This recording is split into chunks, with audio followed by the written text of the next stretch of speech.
getting out, getting fit, getting together. Task Force 20 was created to help veterans who may be dealing with PTSD and depression. For the past 7 years, the organization's been connecting people all over the area this afternoon to the workout gyms.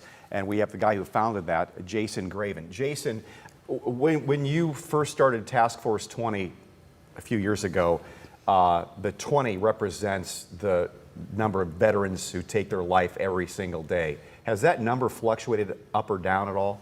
Yeah, it's the most recent VA suicide report has it at 16.7 per day. So it's going down, but it's still far too many.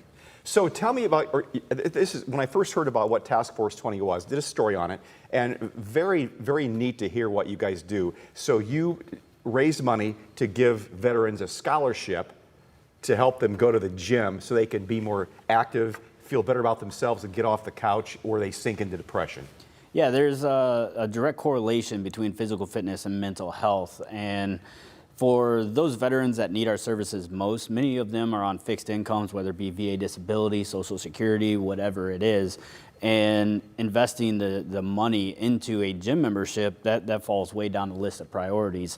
So for us, knowing how physical fitness relates, we want to remove that financial burden so that they can at least get in and try and see if it's something that will work for them. Well, I'm kind of a gym rat too, and I know in your personal experience that that idea came up from how you had kind of gone down into the valley and you're able to pick yourself up by being more active.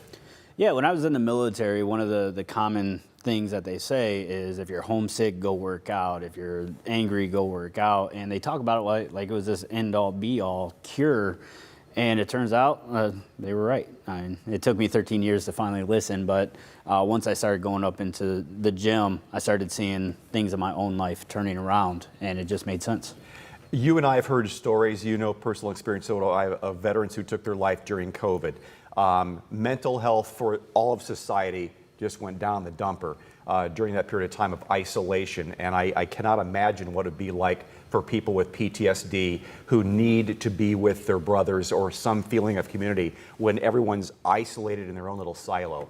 How difficult was that for most veterans to get through, and how have they found ways to cope? There's a saying in the veteran community that social connection saves lives. And, you know, being around others, especially others that understand the things you're going through and that aren't going to judge you or think a certain way for talking about the issues that you're dealing with, is paramount. It's imperative for veterans trying to make that transition. And if they are struggling, talk to somebody. I don't care who it is. Make sure you're talking to somebody. I know from talking to Amanda Held with Hooves, that's another line of what their topics are, that a lot of the veterans I've met out there in the program, and Little Blessings in Temperance as well, you're part of something bigger than yourself when you're in the military, and coming home, that isolation, you're no longer with them. You may have a job, may have a family, it's just not the same, is it? Can you talk about that?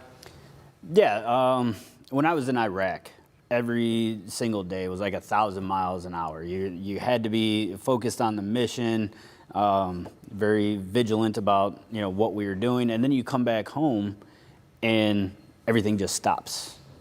As fast-paced as we want to believe that our lives are, comparatively speaking, it's just not. So you're 1,000 miles an hour to zero, and the minor inconveniences that we Americans face on the day-to-day,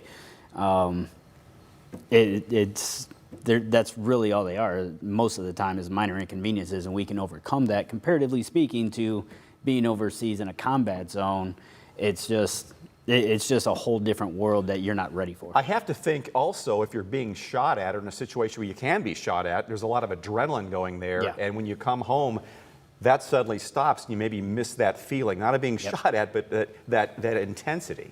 Absolutely. That's why you see a lot of veterans will be adrenaline junkies. They'll get into certain recreational activities, skydiving, stuff like that provides that adrenaline rush that it's very difficult to get when you're back in the civilian world. What time of year We're just getting through the holidays here. Is that a bad time for veterans, or is there another period of time in the year that it's worse? We actually see an uptick in suicides in the spring.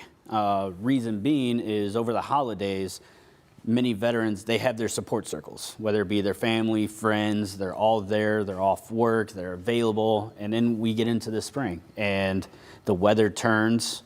People aren't going outside. People are, back engaged in work and families and all the other responsibilities. And, that veteran that isn't reaching out or talking to somebody, or even if they're trying, the other responsibilities are getting in the way from those that are in their support circles.